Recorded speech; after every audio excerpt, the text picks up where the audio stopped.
Alors, dans cette vidéo, qui est un petit peu plus longue, on va passer au travers des étapes pour faire, par exemple, un jeu un peu à la style jeu du pendu, où est-ce qu'on doit deviner un mot avec des lettres. Ça va nous permettre de réutiliser nos connaissances sur les tableaux et la boucle for. Donc, qu'est-ce qu'on a dans notre à date, dans notre script? Ben, on a un mot à deviner, on a notre état de jeu, le nombre de chances, le contexte, etc.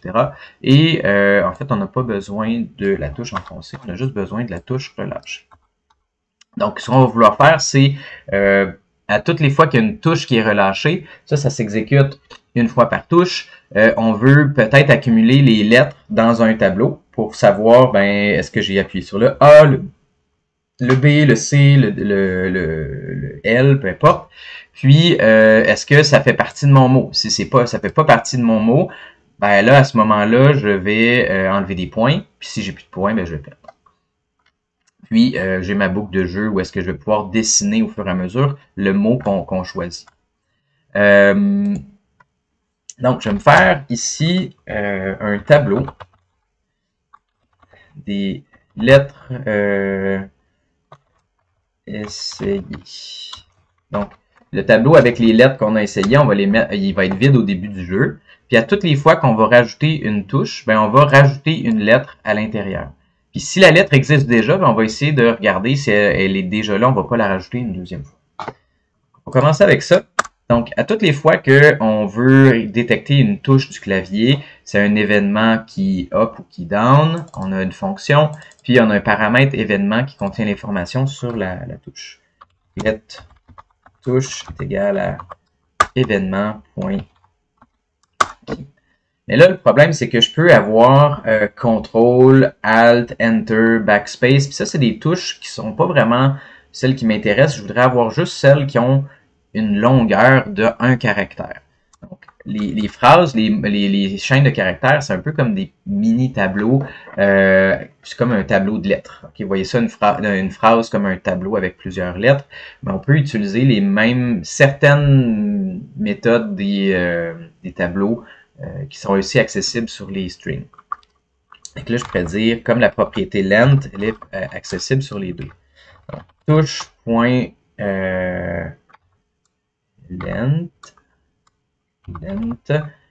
égale à 1. Ça veut dire que j'ai le droit, moi ce que j'aimerais, c'est que par exemple, si j'appuie sur la touche CTRL, ben CTRL a plus qu'une lettre, ça fait, on va regarder là, ce que je suis en train de dire.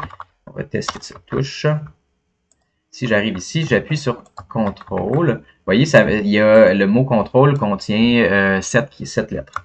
Même chose si j'appuie sur Shift, Enter, Backspace. Moi, c'est pas ceux-là qui m'intéressent. Moi, c'est celles qui ont un seul caractère.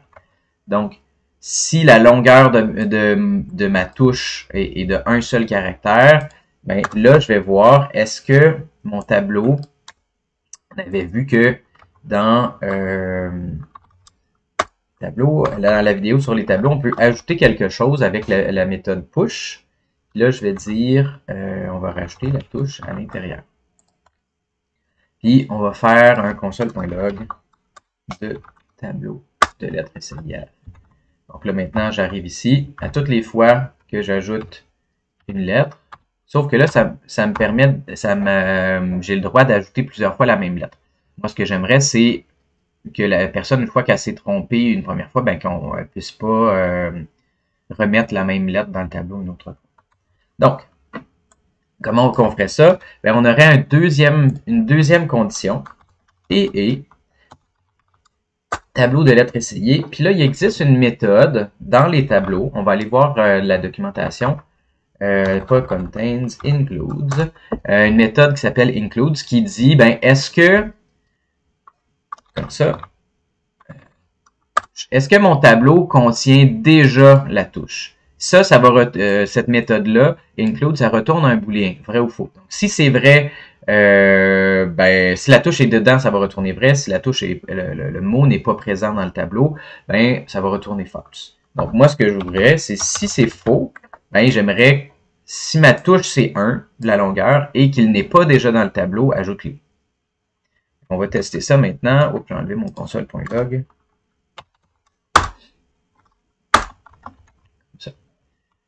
Voilà. Puis là, maintenant, si j'essaie d'appuyer sur A, ben, ça garde A seulement qu'une fois. Comme il est déjà présent, ça n'en met pas une deuxième copie. Super. On va continuer avec ça. Ce que j'aimerais maintenant, c'est afficher à l'utilisateur ce qu'on a choisi. Donc, je vais me faire une fonction dessiner lettre essayer comme ça. Puis, ben, ce que je vais faire, c'est que je vais me faire une chaîne de caractères temporaire qui va être vide. Puis, pour chacune des lettres dans mon tableau, ben, je vais les ajouter à cette chaîne de caractères-là. Puis, je vais le dessiner avec fill text dans mon Canva. Donc, lettres. Pour l'instant, il n'y a rien. Puis là, on va passer au travers de mon tableau. Donc, on a vu la vidéo sur la boucle for, c'est là que ça va devenir utile. Ben, si j'ai une lettre ou si j'ai 26 lettres, ça va être le même code qui va s'exécuter. Puis, ça va automatiser pour chacun des éléments dans mon tableau. On va faire la boucle for. Let i est égal à 0. Donc, on commence à la position 0 de mon tableau de lettres. On continue tant que i est plus petit que tableau de lettres.length. Et ensuite, i++, on augmente la position dans notre boucle de 1 à toutes les fois. Puis, on va aller récupérer la lettre essayer. Lettre essayer. J'utilise let à l'intérieur de ma boucle for parce que je veux que ça soit temporaire. Je veux que ça soit une variable qui n'existe que dans ma boucle puis pas en dehors. Lettre essayer au singulier est égal à tableau de lettres crochet i. Donc, je récupère l'élément à la position 0, 1, 2, 3, etc. Puis, ma petite phrase lettre est égal, plus égal à lettre essayée. Donc, les phrases, les chaînes de caractères, on peut les concaténer, on peut les fusionner en utilisant l'opérateur plus. Donc, ce que ça va faire, c'est que ça va garder ce qu'on a mis, puis ça rajoute une lettre à la fin. Puis, ensuite, je vais dire au contexte, point fill text de mes lettres. Ici, à la position, ben, je vais le mettre au milieu, là, j'ai variable n, largeur canva divisé en 2, n, hauteur canva divisé en 2, je vais le mettre au milieu du canva, puis juste avant, je vais m'assurer que le texte est visible, je pense que j'ai mis mon canva au fond enfoncé, fill style est égal à white, puis au contexte.textalign center, puis on va s'assurer aussi que la taille de police a bien du sens. Au contexte.font est égal à 30 pixels. Donc là, ça va placer toutes mes lettres au milieu. Pour l'instant, au début, il n'y aura rien, donc ça va être un tableau vide, donc mes lettres vont être une chaîne vide. Puis à toutes les fois que je vais rajouter ça, ben ça va ajouter une lettre à toutes les fois. Là, pour l'instant, ma fonction n'est pas exécutée, elle n'est pas appelée. Il faut que j'aille dans ma boucle de jeu pour ça. Comme ça, dessiner les lettres essayées. Puis, on arrive ici. Fait que là, pour l'instant, il n'y a rien qui se passe, mais du moment que je vais appuyer sur A, S, D, F, T, U, ben, ça va les ajouter. Puis, si je réessaye une nouvelle lettre, ben, ça ne va pas les ajouter plus qu'une fois. Super! Maintenant, ce que j'aimerais, c'est, ben, maintenant que je suis capable d'accumuler des lettres, ben, j'aimerais aussi valider est-ce que mon mot contient cette lettre-là ou pas. On va faire une deuxième fonction qui va être un peu similaire. Ou est-ce que on va se faire une fonction dessiner réponse utilisateur, comme ça. Puis, on va le mettre tout de suite dans ma boucle de jeu. Donc, 60 fois par seconde, ça efface mon canevas, puis ça remet le nouveau texte. Le même principe. Donc là, ça va être réponse, ça va être une chaîne vide. Puis là, si jamais, pour chacun des... On va passer au travers de tout mon mot à deviner. Donc, si jamais mon tableau de lettres contient, on va regarder par exemple la première lettre, je vais le mettre en minuscule là, parce que ça ne marchera pas. On va passer au travers des lettres de mon mot à deviner, puis avec la boucle for toujours. Donc, si P est dans mon tableau de lettres, super, on va l'afficher. Sinon, on va mettre un underscore pour indiquer qu'il y a une lettre ici, mais qui n'est pas visible. Donc, on va passer au travers du mot à deviner avec une boucle for. J'arrive ici. For. Même principe. Let I égale 0. I est plus petit que mot à deviner, point. Length I plus. Ensuite, une fois qu'on a ça, je récupère une lettre à deviner à toutes les fois. Lettre à deviner est égal à mot à deviner, crochet. Donc, au début, je vais récupérer la première lettre, la deuxième lettre, etc. Donc, si, moi, ce que je veux vérifier, c'est est-ce que mon tableau des lettres que j'ai essayé contient cette lettre-là? Si oui, je vais ajouter ma lettre à ma réponse. Sinon, si c'est pas le cas, je vais rajouter un autre. Je pourrais mettre un X, je pourrais mettre un underscore, etc. Donc, if, comme ça, tableau des lettres à essayer, point includes, on l'avait utilisé pour en haut ici, là. Lettre à deviner. Cette fois-ci, si c'est vrai que c'est présent, ma réponse plus égale à ma lettre à deviner. Sinon, dans tous les autres cas, ma réponse plus égale à, on va mettre underscore espace pour faire un petit trou entre les lettres là, pour montrer combien il y a de lettres. Donc, ce que je vais faire, c'est que je vais accumuler ça ici, pour chacune des lettres de mon mot à deviner. Si j'ai déjà P, je vais mettre P. Si j'ai pas P, je vais underscore, etc. Jusqu'à temps que je sois rendu à la fin de mon mot. Puis, on va afficher au contexte. En fait, je vais aller voler ce qu'on a fait plus bas. Parce que c'est le même principe.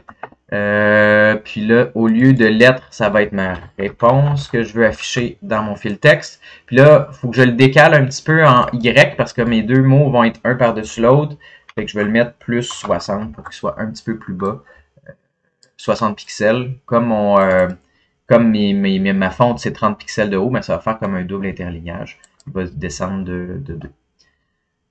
Fait que 60 fois par seconde, ça va regarder. Est-ce que j'ai quelque chose dans mon tableau? Au début, j'ai rien. J'ai pas mis de lettres. Donc, ça va me marquer que des underscores. On va aller voir ça. Effectivement, j'ai toutes mes lettres qui sont là.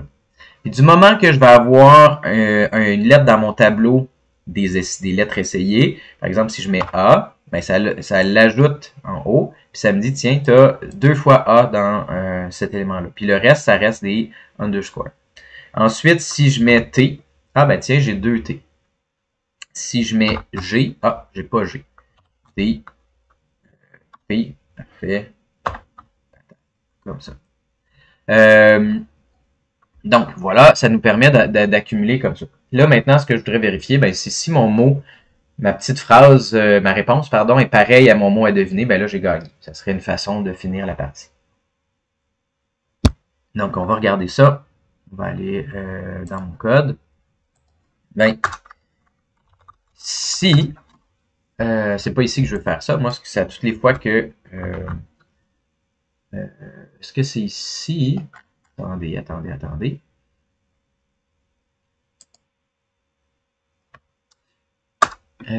Oui, c'est ça que je suis ici. Ça. Ici, quand je vais relâcher une touche, en fait, c'est pas ça que je veux.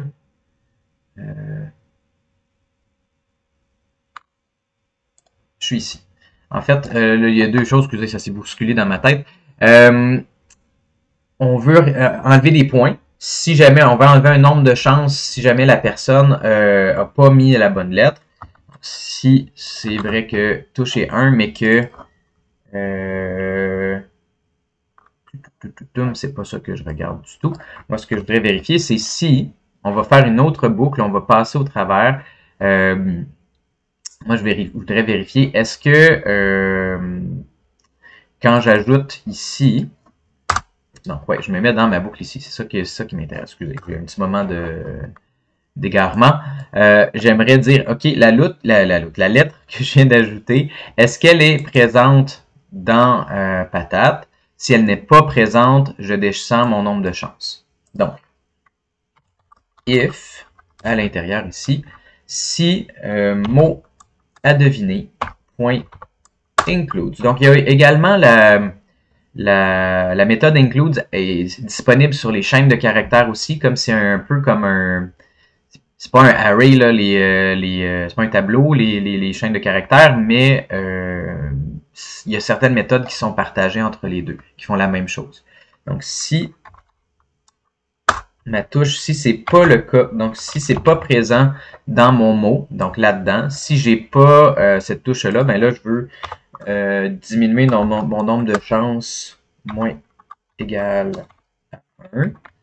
Puis, je pourrais dire, OK, n chance, si n chance est à 0, if n chance est plus petit ou égal à 0, ben là, mon état, S état, serait en mode fin. Donc, j'aurais fini ma partie si j'ai plus de chance. Comme ça. Donc ça serait une façon de terminer notre partie. Si j'ai plus de chance, ben c'est fini, puis là, j'afficherai mon écran de fin. Ou encore, une autre façon de faire, ça serait de dire, ben si mon mot ici, à la fin, là, si ma réponse est pareille, si ma réponse est pareille à, comment dire, à mon mot à deviner. Donc, ici, j'accumule à toutes les fois mes lettres. Puis à la toute fin, ben, si c'est pareil, ben, j'ai gagné. Sinon, si j'ai des underscores avec des espaces, ben, j'ai pas gagné. Donc, ce qu'on veut faire, c'est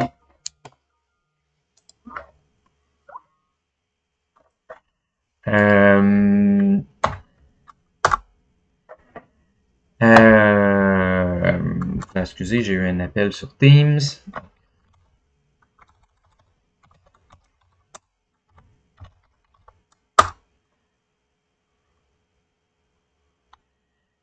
Si réponse égale à juste un instant. Alors, si est-ce que ça roule? Parfait. Si ma réponse est égale à mon mot à deviner, ben là, ça veut dire que ma partie est terminée aussi. Donc, S état est égal à... Sinon, entre les deux, il faudrait que j'affiche à mon utilisateur le nombre d'essais qui lui reste. Ce serait quand même pratique de savoir qu'il reste 5 essais. Si c'est dans le cas d'un bonhomme pendu, ben, vous pourriez afficher les différents morceaux. Là, on va juste l'afficher textuellement dans le coin de notre Canva. Function dessiner UI. Puis, ce que je vais faire, c'est au text.fill